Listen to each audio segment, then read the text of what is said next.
బైంసా పట్టణంలో వరుస చోరీలతో ప్రజలు బెంబేలెత్తిపోతున్నారు. పట్టణంలోని పద్మావతి కాలనీలోని వెంకటేశ్వర ఆలయ హుండీ చోరీ ఘటన మరొక ముందే అదే కాలనీలోని గోల్డ్ మార్కెట్ షాపుల్లో దొంగతనం జరిగింది. గత రాత్రి 2 దుకాణాల్లో దొంగలు చొరబడి 15 తులాల బంగారం, 10 కిలోల వెండి సామాగ్రిని దొంగిలించినట్లు బాధితులు తెలిపారు. బైంసా ఏఎస్పీ అవినాష్ కుమార్, పట్టణ సీఐ రాజారెడ్డి సంఘటనా స్థలాన్ని సందర్శించారు.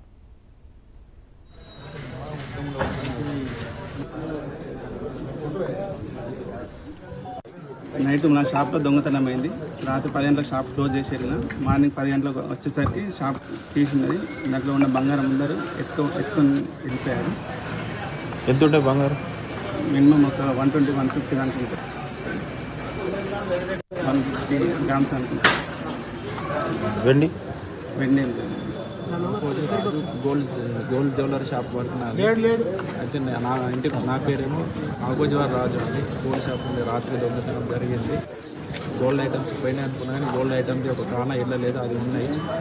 సిల్వర్ ఐటమ్స్, పట్ట గొలుసులు, మోడల్ ఇట్లాంటి ఒక 9-10 కిలోల ప్లేస్ మీద ఇవి పోయినాయి సార్. మళ్ళీ కొన్ని గుళ్ళు ఇట్లా వేరే కారణాలు చిల్లర ఐటమ్స్ బాగా వాల్యూ అంటే ఇప్పుడు సార్ కిలోకి 90,000 ఉన్నాయి సార్. 10 కిలోలు అంటే 9 లక్షలు. 9 లక్షల వెండి పోయింది. సిల్వర్ వెండి అంటే సిల్వర్. బంగారం కొన్నది కొంచెం బంగారం ఒక 4-5 గ్రాములు ఉండవచ్చు. గుండు చిన్న చిన్న పెద్దల కాన వెళ్ళలేదు అన్నది అది ఒకటి ఉంది సార్. నిన్న రాత్రి 2 బంగారు దుకాణాలలో షట్టర్ లిఫ్టింగ్ చేసి వాళ్ళ ఆర్నమెంట్స్ దొంగతనం చేశారని సమాచారం మేరకు మేము ఇక్కడికి రావడం జరిగింది.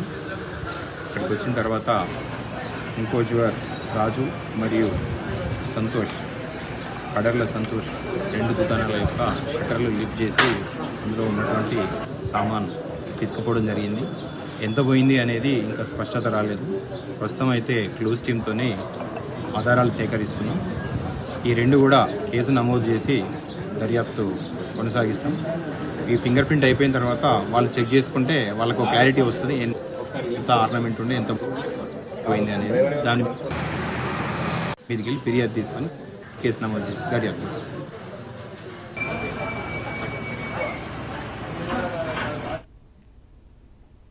విశాఖపట్నం సీతమ్మ దారిలో ఓ భార్య భర్తను